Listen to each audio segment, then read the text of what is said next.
All right, ladies and gentlemen, I am here with recruitment legend Bill Boorman. Bill, you've been in the industry for a long time. You're a startup advisor. You used to be in corporate recruitment. You've seen every part of this business in the entire world.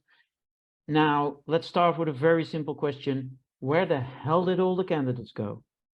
Where did the candidates go? And this is kind of the primary question that people have at the moment, because we're technically, economically, our governments may not want to say we're in a recession, but technically we are. All the indicators are there in terms of our balance of trade for a whole load of reasons. And having, as you said, I'm very old, which means I've worked, politely you could say veteran. I've worked in around recruiting for 40 years, so I've worked through 7 or 8 recessions at different times, and the way in which the market behaves is reasonably predictable. You get an early warning as long-term commitment starts to drop off in many ways. So you'll see things like full-time roles becoming contingent, and also lots of roles disappearing from the market. You might have been sitting on top of 100, 150 roles, and now you're sitting on top of 50. So the volume of what you're actually working on drops considerably, and the number of candidates in the market goes up considerably. There are less jobs, so generally, if you're hiring, you're controlling that market because there's not a lot of jobs about. You're able to dictate offers. You can have a lot more control in candidates, and you have lots of candidates. But we're in a position now where we're technically in a recession, although no one wants to say that out loud. That's in a lot of the global economies. I know technically not in the Netherlands, but no one would say the economic conditions are great, are outstanding. And we've got lots of things going on which are impacting that, like the Ukraine war, supply chain, fuel crisis, all kinds of things. And we're seeing major layoffs from what we call our giants, our tech companies, our Amazons, Googles, all these kind of things all over the world are making significant thousands of people are being laid off. So we would expect the market to be flooded and filling roles sourcing to be reasonably easy.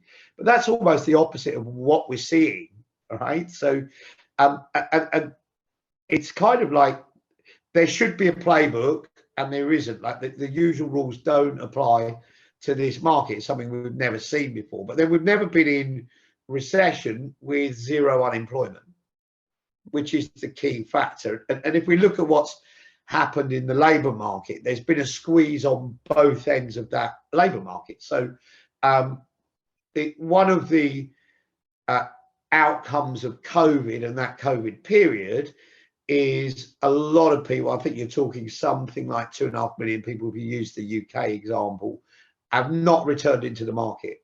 And that's people who are in the upper end, let's say people who were, it might be aged 50 to 60, who after COVID were kind of like, well, I'm just not going to go back into work. I'm not. It's the number that we see when we look at the office ONS, the Office of National Statistics, or whatever labour number we look at. There is always a number which is called the inactive people, which is people who are not engaged in the job market, have no intention to be engaged in the job market, but are technically in the employable bracket, people we would consider employable. And we see a higher percentage than we've seen before. And I think there's 2 factors driving that. One is people not returning to the labour market. So they've been through COVID, particularly knowledge workers. They've got enough money.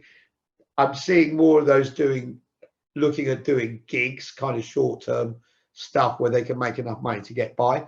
And they've decided, well, I've been out of the labour market now. I don't really want to get back involved. So we've lost a lot of people off the top end, and we have the bottom end, which is the baby boomers have run out. So significantly, we've seen in different countries between 10 and 20% less young people entering the labour market. Combined factors for that. One is that in terms of birth rates, you and I were of a generation when it was boomers, there was lots of people. The last 10, 15, 20 years, for a whole bunch of reasons, size of families, number of births have dropped out, and the net result is there's less people coming in at the bottom and more people exiting at the top, which squeezes the middle, right? Which is the available candidates. Equally, we went in, we still have about 40% more jobs than we have people in the actual labour market. So although if we look at COVID data, if we use things like the Indeed Lab and we look at just the number of jobs that are being advertised, although that might be about 30% down to the pre-COVID level, it's still about 40% above the actual availability of people. So we've got all these factors saying the market is very, very squeezed in terms of where the candidates are. There are, however, still people. We're looking at a record level of dissatisfaction. I think in the tech sector, HackerJob published a white paper about a week ago that when they surveyed something like 10,000 developers, and 75% of those were saying, I'm kind of open to looking at something, but I'm not active, I'm not out, I'm not searching the job boards. But if I was prodded with something, I'm kind of dissatisfied. I'm tired after all double jobbing over COVID, all that kind of thing. I'm ready to start looking at things. So people are there, but actually reaching them and getting them to take that step to connect with you is a lot harder than we would expect it to be in these economic conditions. All right. So yeah, and I know in the Netherlands, actually, the number of people who are not unemployed and not looking is actually a lot lower, but that's because our gig workforce really blow up. I think we're about 70% higher than we were pre-COVID, and we already were very big. So if we're looking at where can we still attract candidates for different perspectives, as you said, a lot of the tech companies are laying off people, not so much in the traditional corporates. A lot of the people watching this will be traditional corporates. How do you go about? Well, there's something quite exciting about that, right? So one of the things that we've discovered, if we look, there's a couple of startups I work with that are marketplaces specifically in tech, and the destinations that people would go to, on the whole, were reasonably productive, reasonably predictable. However, over the last 5 to 10 years, every company has become a tech company to some degree. But the brands just weren't attractive to tech talent who were choosing to go for the big, sexy, giant brands, big payoffers are. What we're seeing as the change in the market is destinations that might not have been attractive are now looking attractive. I think what's happened, we've kind of got a full storm. When we came out of COVID, nobody really knew what was going to happen. And I would compare the hiring that the tech giants did to being a bit like the Premier League football, right? Where there was a limited amount of talent, and the organizations like your Google, Facebook, Amazon, whoever it was, actually said, let's just hire all the talent, and then other people, if we've got them, other people can't get them. And we'll find them something to do in the organization. And I think that's what happened, that you got a lot of overhiring, you got a lot of people hanging around, and now we've hit the financial crunch. They've gone, okay, let's get rid of people. And then what you get is the domino effect of once one does it and releases, let's say, 5,000 people globally or 10,000 people globally, the others can follow suit. No, once one's done it, which happened, everyone else then is following suit and saying, okay. Now, the other thing that's happening is, without a doubt, work is changing. So the greatest demand for talent at the moment is actually in blue collar. It's in the high volume places and the information workers. Although there's still a lot of competition, that's the area of the market that's declining.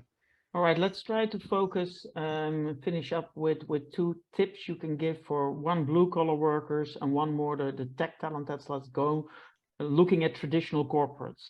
How would you now go about, what's your one tip, or if you have more on hiring blue collar workers? Where do you Right. find them? How do you attract them? So there's two things I think you've got to look at. The first thing is we've got to do more with what we have.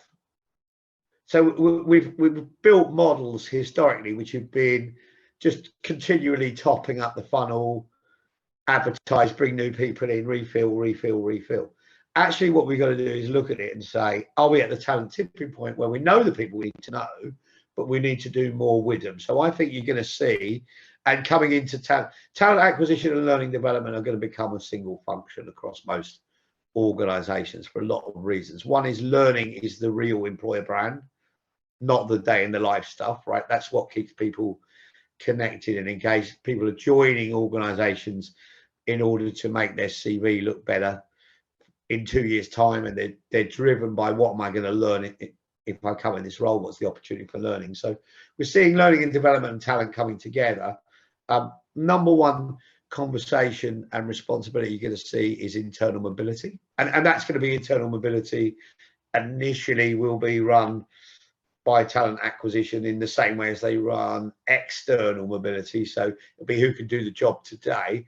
That really evolves, and we're starting to see it in organizations into things like career pathing, career planning, hiring by skills rather than experience. So we're seeing that in terms of internal mobility. Alumni are two topics that are really top of the agenda at the moment. Alumni, hiring from the data set that we already have. So who's already in our ATS, who have we already identified, who's put their hand up historically to join us, who's in there, what are they doing, where are they at, how fresh is that data? So we're seeing focus on that as well as the attraction of new. The second thing, so that's a key thing, I think, doing more with the connections you already have rather than trying to build new, and much more building talent pools and identifying who's hire ready, who's ready to have a conversation at the moment. And that's a lot of what I'm going to be speaking about at the conference. And I think the second the second key area that I would really be thinking about from a talent acquisition point of view is organizing our talent into two streams or two funnels. You have the always on, so that's the repeat role by skill set rather than necessarily job title, the kind of people you want to attract into the organization. And that's usually about 80% of the hiring. When you do your workforce planning, it's about 80% of what you've got to do. And that's really set up as a marketing funnel where you need to constantly have enough people in the top for the times that you turn it on and off, working in a very agile way. So building that up. And then between 15 and 20% of roles are one-offs, different requirements outside of the funnel, people you're not already connected with. And that's the campaign stuff. That's where you're going to do a lot more like referral jams, which I know you've looked at historically. That's where you're going to be doing specific marketing. That might be where the sources come into play to go out and find unique talent into a pipeline. And that's how I see talent and the technology that supports it being organized going forward. All right, and one more tip maybe for people hiring those white collar workers that are now let go by the scale ups, the massive. How do you get them to even consider an old school corporate who's not sexy? Well, the layoffs is a little bit different, right? The layoffs is a bit different because a lot of those people are laid off with money, so they don't have that need, or they want to get back to work, but they're probably not in a rush. I think we're feeling that at the moment. So don't assume that because you've got a job, they're going to be interested. You're going to have to do some work on making those things interesting. I think the other bit is genuinely being able to put together job brand behind jobs rather than employer brand of the organization, you know. So if you look at it, the largest area of hiring at the moment is in management consultancies, kind of your EY, your Deloitte, that's the biggest volume. They were people who the technical market would look on as being accountants rather than consultants. I think there's a big repositioning behind jobs to say, this is why this job should be interesting to you. You might only come in for 2 years, we understand that, but this is what you're going to learn, this is what you're going to develop, these are the people you're going to work with. and really concentrate on the job brand and the campaign outreach of saying, right, we're going to have to go and find these people in some way, whether that's through referral, whether that's through content outreach of saying, come and have a look at this, building content around jobs, say, come and have a look at it, engage with the job, and the biggest reaction you're going to get, you know, I look at some of the stuff I've been involved in, the biggest reaction you get is people saying, oh, I never knew they did that at. You know, you look at big retail brands in the UK, I never would have thought of Sainsbury's as being a place that was doing really advanced development of an app, for example, right? So it's getting the right landing page shop window and campaigning to invite individuals, say, come and have a look at this, and we need to surprise you with what we actually do. All right, Bill, thank you so much for your insights. My pleasure.